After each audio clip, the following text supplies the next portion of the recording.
Well, good morning, class. Today we are moving on to 1-2b, which is still the same lesson as the previous two videos, and the title is called Application in Linear Equations. Of course, students have often ask, what is the purpose of learning equations? When are they going to learn it in real life? When are they going to use it? So this lesson will answer those questions of why we need to learn this. When are we going to use it in real life? Now, of course, not every single moment in real life, but in certain particular situations that equations may come in handy. So before we do that, I want to review the stuff that you need to know before moving on to the lesson. And last time we talked about how do you solve equations when you have variables, the x on the left and on the right side. Well, to do that, we want to simplify any parentheses and combine any like terms that we have. Like, for example, I see that on the left side, 5 multiplied by x plus 7 can be simplified using distributive property. So we're going to draw an arrow implying that we're going to multiply the outside number to the inside terms. So 5 times x is going to be 5x, and 5 times positive 7 is going to be positive 35. And on the right side, I see that out of the 3 terms, 2 of which are like terms, negative 13 and positive 6. So you're going to bring down the 7x because it's not a like term. But if you were to simplify what's negative 13 plus 6 on my calculator, I'm going to find what is negative 13 plus 6, like this. And you notice that the answer is negative 7. So we're going to put minus 7 on the back. Then we also learned that between the two coefficients, 5x and 7x, we want to remove the lesser coefficient, the smaller one, which is positive 5x. So the opposite of plus 5x would be subtract 5x on both sides using the subtraction property of equality. So the 5x and negative 5x cancel, and you're left with 35 on the left of the equal sign, and on the right you're going to subtract 7x minus 5x, which is 2x, and then you bring down the minus 7.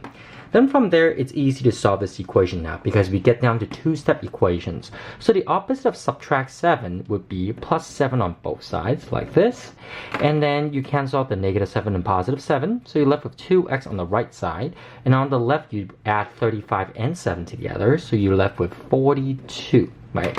Then at the end, you divide both sides by 2. So you're going to cut 42 in half. So 2 divided by 2, remember, is 1, not 0. It's 1. So 2 divided by 2 is 1x. 42 divided by 2 is 21. Well, you could simplify that, just write 21 equals x, or x is equal to 21. And that would be your answer to this equations with variables on both sides. And you need this for our lesson today. Well, today's lesson is application in linear equations, and I'm going to show you 4 types of word problems. Some of them are applicable in real life, and some of them are more like a puzzle problems that you will be seeing in this lesson. And for your convenience, I am going to type them on my screen so that you could just look at the questions at all times and while you're watching me how to solve this. So the first type of problem is called consecutive number problem, and it goes something like this. The sum of 4 consecutive numbers is 26. What are the 4 numbers? So before I talked about what a consecutive numbers is, consecutive numbers, and I'm just going to write it at the bottom. So consecutive numbers are numbers that are next to each other. They're in a row. Like we're going to say 4, 5, 6 are consecutive numbers because 4 is next to 5, 5 is next to 6. And as well as 7, 8, 9, they're consecutive numbers. 7, 8, 9, 10s, they're all consecutive numbers. So those are an example. Now, a set of numbers that are not consecutive would be like 6, 7, 10. You notice that the 10 give a problem because 10 is not next to 7, so therefore 6, 7, and 10 are not consecutive numbers. Well, to solve this problem, we first have to set up something. Since it talks about there are 4 consecutive numbers, and it says the sum is 26, that means there's 4 numbers. Something plus something plus something plus something is equal to 26. And we first have to define something because we're going to use a variable for our equations. So on the define part, you're going to write in phrases, in language art phrases. So let's say we're going to use the letter X. You're going to say let X be a number so that you're telling the reader what is the variable is for. So if you let X be a number, that means I know there's a number. And then the next number after X, right? So to go get from 6 to 7, you add 1. From 7 to 8, you add 1. From 8 to 9, you add 1. From 9 to 10, you add 1. That means to go from X to the next number would be X plus 1. Well, how do you go from X plus 1 to the next number? Well, you just add another 1, right? So instead of X plus 1 would be X plus 1, which is X plus 2. Then you get to the next number would be X plus 2 plus 1 would be X plus 3. So these four slots will have numbers that are next to each other, because if you start with a number, then to get to the number you add 1 to it. Then to get to the next number you have the original number add 2 to it. Then to get to the next number you have the original number add 3 to it. And then from there you solve what is the equations. What is the answer to the equation? You notice that there are 7 terms. There's x, x, positive 1, x, positive 2, x, and positive 3. And you're going to combine like terms.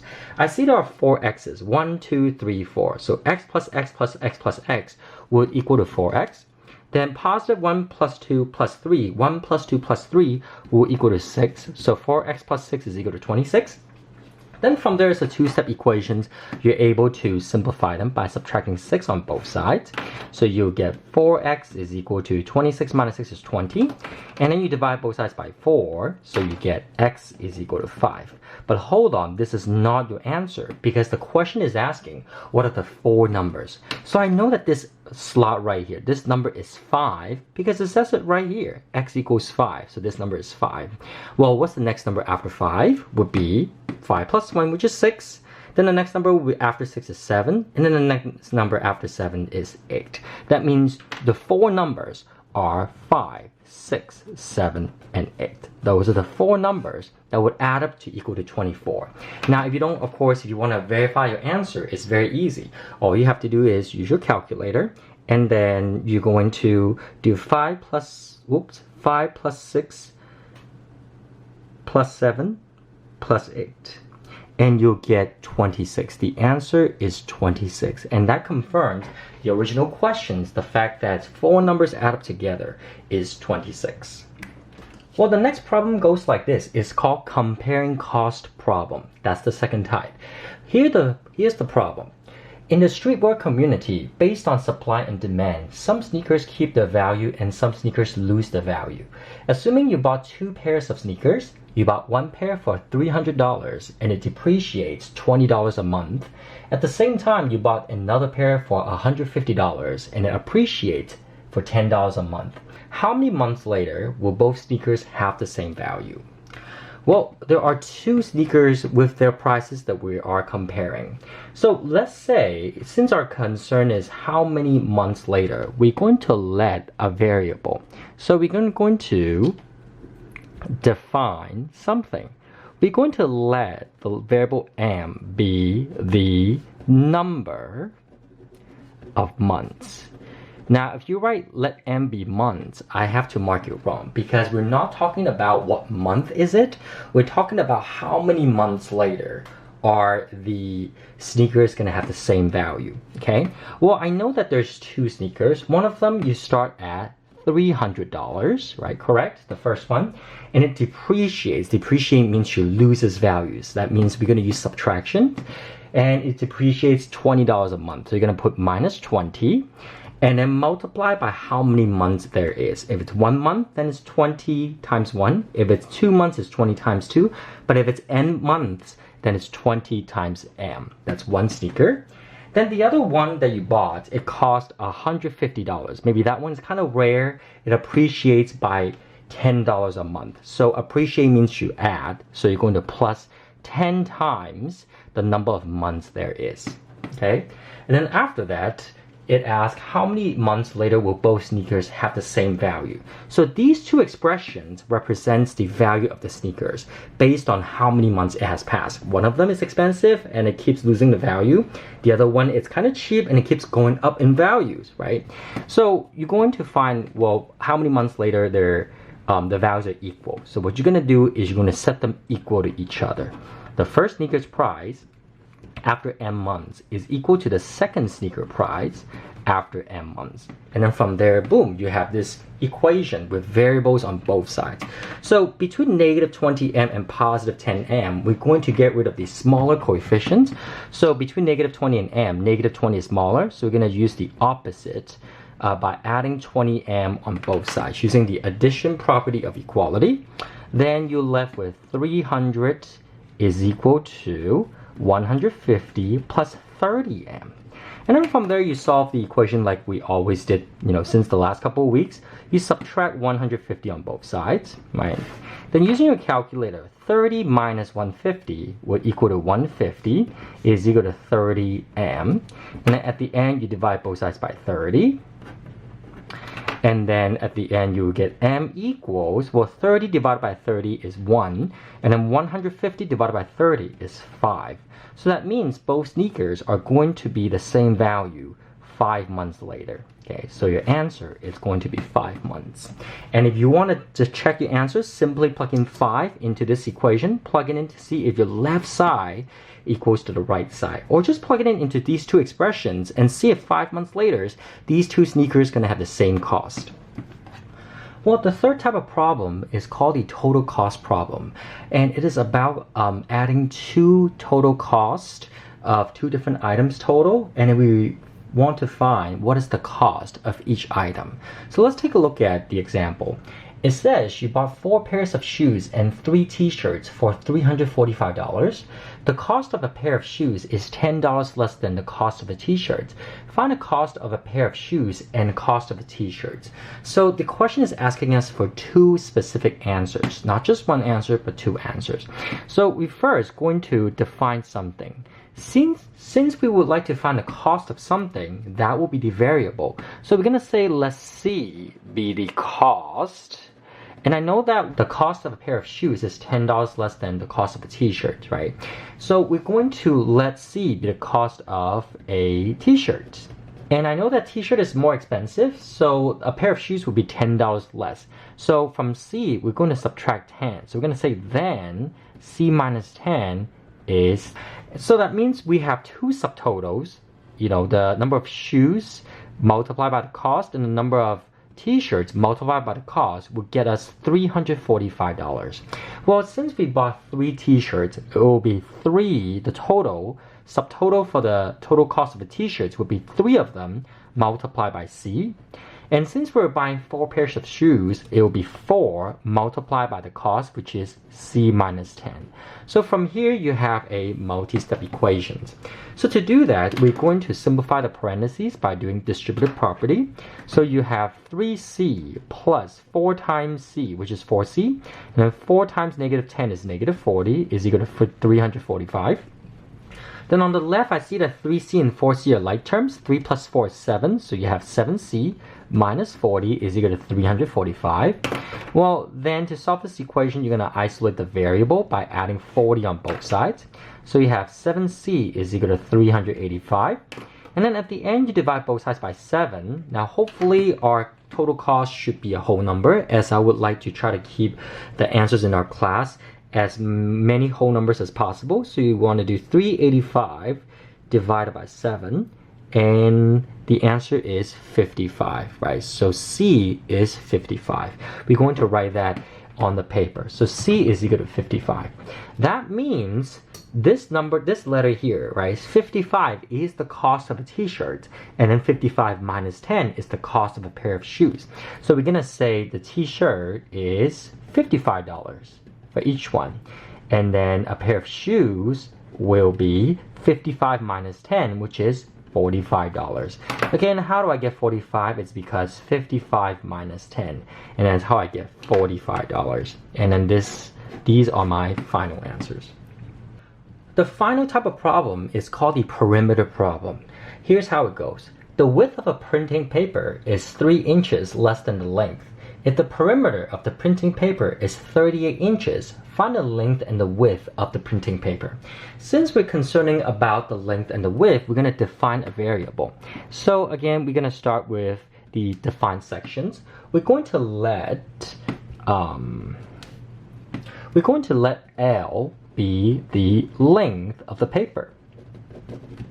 Okay, and since I know that the width is shorter, right, then I know that it's 3 inches shorter, then L minus 3 is the width of the paper. I'm not going to write of the paper just to simplify the process. Well, since you know the length expressions and the width expressions, well, when you try to add the perimeter, we're going to just draw a sketch, right? Let's say this is your paper. Well, isn't the 2 sides being the length and then the 2 width being the L minus 3? So all you have to do is add these 4 expressions, this plus this plus this plus this, and it will equal to the perimeter, which is 38 inches. So we're going to just have 4 little slots like this, because you know a printing paper has 4 sides is equal to 38 inches. We're going to add all these. We're going to put L, there's 2 of them, and we're going to put L minus 3, there's 2 of them as well. So these are the 4 sides that add up to 38 inches. Well, like before, we're going to combine like terms. So you have L plus L plus L plus L, which is 4L. Negative 3 minus 3 is negative 6, is equal to 38. You're going to add 6 on both sides, plus 6 and plus 6. It will become 4L is equal to 44. And then divide both sides by 4 using your calculator or mental math. You get L is equal to 11. That means the length of the paper is equal to 11 inches. Right, this is 11, and then the width will be 11 minus 3, which will become 8. So we're going to write that in words for our answers. So that means our length, I'm just going to write it sideways, is 11 inches, and then the width will be 11 minus 3, which is 8 inches. Again, how I get the 8 inches is because of 11 minus 3, because it's minus 3 right here, minus 3 right here. So that's my final answer. Okay. Well, on your homework, once you finish watching the 4 examples, on your homework, you're going to, for every single question, you're going to write the defined parts. You're going to let a letter be something, right? Just like in the 4 examples that I show you. And then likewise for all the problems in this homework. So there's a language art part to it before you do the math part.